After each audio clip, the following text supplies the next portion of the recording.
नमस्कार साथियों, मैं डॉक्टर जेबी खान, एसोसिएट प्रोफेसर बॉटनी, राजकीय लोहिया महाविद्यालय चूरू।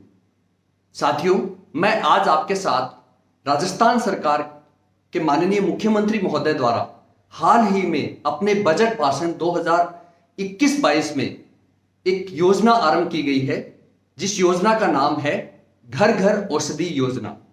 जी हां साथियों, स्वस्थ राजस्थान और हरित राजस्थान के क्रियान्वयन में इस योजना का आरंभ किया गया है और इस योजना का उद्देश्य राजस्थान के प्रत्येक परिवार को औषधीय पादप उपलब्ध करवाना है और उनके द्वारा राजस्थान के प्रत्येक नागरिक के स्वास्थ्य में सुधार करना है।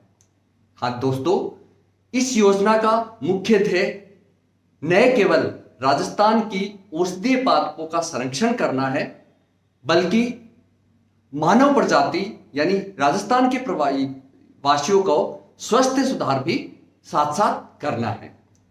इस योजना का क्रियान्वयन जिला प्रशासन चूरू के साथ साथ वन विभाग चूरू के द्वारा किया जाएगा। जिला प्रशासन और वन विभाग चूरू जो राजकीय संस्थान है, माननीय जनप्रतिनिधि है, पंचायती राज संस्थान है, स्कूल है, कॉलेज है और जितने भी राजकीय और गैर राजकीय संस्थान हैं, उनके माध्यम से इन औषधीय पादपों का वितरण करके आम जन तक ये पहुंचाया जाएगा और परिवार को लाभान्वित किया जाएगा। यह योजना 5 वर्षों के लिए अर्थात 2021-22 से 2025-26 तक आरंभ की गई है।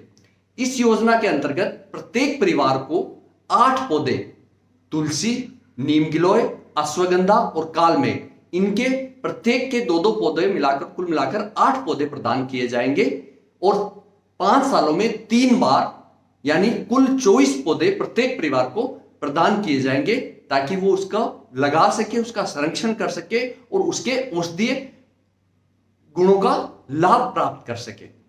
प्रत्येक परिवार को जिसको भी ये पौधे वितरित किए जाएंगे, उनके आधार कार्ड या जन आधार नंबर का संधारण किया जाएगा। इस योजना का प्रचार प्रसार नवाचारों के माध्यम से जिला स्तर पर वन विभाग के द्वारा किया जाएगा और आम जन के सहयोग से और जिला सूचना एवं जन संपर्क विभाग चूरू के द्वारा इस योजना का प्रचार प्रसार किया जाएगा। इस योजना का मुख्य जो लक्ष्य है वो राजस्थान में 1,26,00,000 परिवारों को लाभान्वित करना है और चूरू में वर्ष 2021-22 के लिए 34,07,900 परिवारों को लाभान्वित करने का लक्ष्य रखा गया है।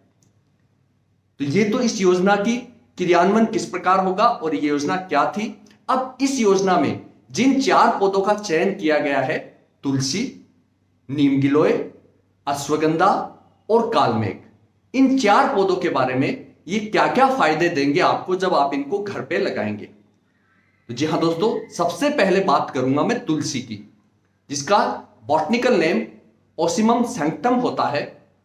इस तुलसी की 2 प्रजातियां राम तुलसी, श्याम तुलसी या रामा तुलसी और श्यामा तुलसी पाई जाती है। आप सभी आमजन चूरूवासी इससे एकदम भली भांति परिचित है, क्योंकि ये हमारे घरों में बहुतायत में हम इसको लगाते हैं और इसके औषधीय फायदों का लाभ लेते रहे हैं।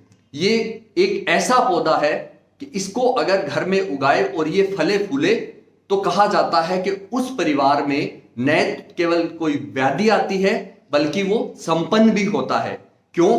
क्योंकि इसके औषधीय गुण इतने हैं, इसमें एरोमेटिक कंपाउंड्स पाए जाते हैं जो हवा के माध्यम से आपके अंदर ऑटोमेटिक आते रहते हैं और आपकी जो इम्यूनिटी है वो बढ़ती जाती है, रोग प्रतिरोधक क्षमता जो है आपकी वो बढ़ती जाती है। बहुत ही ज्यादा इस पादप के फायदे हैं। चरक संहिता और सुश्रुत संहिता में भी तुलसी के गुणों का वर्णन किया गया है। इसके अगर मैं गुणों की बात करूं क्या क्या फायदे हैं, तो बहुत लंबी चौड़ी लिस्ट हो जाएगी। फिर भी कफ, वात दोष, पाचन शक्ति, भूख बढ़ाने, रक्त को शुद्ध करने, साइनाइटिस, पीनस रोग, कान के दर्द, बहुत से इसमें है। सूजन को कम करना, गले की समस्या, जुखाम और कोरोना में भी इसका बहुत ज्यादा फायदा है अगर हम इसका नियमित इस्तेमाल करें। लेकिन इसके सबसे ज्यादा जो औषधीय महत्व है वो उसकी पत्तियों के होते हैं। पत्तियों को कभी भी दांतों से सीधा नहीं चबाना चाहिए, या तो उसको हम किसी काढ़े या सॉल्यूशन में ले, अथवा अगर डायरेक्ट ले तो उसको निगलना चाहिए, दांतों से नहीं चबाना चाहिए। तो ये बहुत ही ज्यादा महत्वकारी पादप है और हमारी रोग प्रतिरोधक क्षमता को बढ़ाती है। नीम गिलोय टिनोस्पोरा कॉर्डिफोलिया, यह एक बेल रूपी पादप है जो हमारी इम्यूनिटी, कफ को और बहुत से हमारी शक्ति, आंतरिक शक्ति को बढ़ाने के लिए काम में आता है। और ये सबसे अधिक महत्वपूर्ण होता है जब ये नीम पे चढ़ी हुई होती है। नीम गिलोय अन्य पात को भी चढ़ती है, लेकिन नीम पे चढ़ी हुई ज्यादा उपयोगी होती है। तो आप जहां उपयोग करें ये देखें कि अगर नीम पे है तो वो ज्यादा गुणकारी है। उसके बाद अगर हम बात करें अश्वगंधा की, अश्वगंधा भी हमारे आसपास उगा हुआ आपने देखा होगा, विदानिया सोमनीफेरा आसपास उगा हुआ होता है।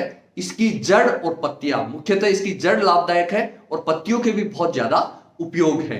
इसके साथ साथ चौथा जो पादप आपको दिया जाएगा, कालमेघ एंड्रोक्रेफिस पेनिकुलाटा, ये एक औषधीय पादप है। आसपास हमारे इलाके में कम पाया जाता है, पहाड़ी इलाकों में पाया जाता है, लेकिन हमारे यहाँ घरों में हम इसको उगा सकते हैं। इसका उपयोग एसिडिटी, पाचन तंत्र, अपच का बहुत ज्यादा फायदा, सोराइसिस है, बहुत ज्यादा इसके हमारे फायदे होते हैं। एनीमिया, पेलिया, रक्त की शुद्धता, इस प्रकार ये बहुत से उपयोगी पादप है। तो आप सभी से मेरा विनम्र हाथ जोड़कर अनुरोध है कि इस योजना से आप ज्यादा से ज्यादा जुड़े और फायदा उठाए, न केवल खुद का स्वास्थ्य सुधारे बल्कि अपने परिवार का स्वास्थ्य भी सुधारे। बहुत बहुत धन्यवाद। जय हिंद, जय भारत।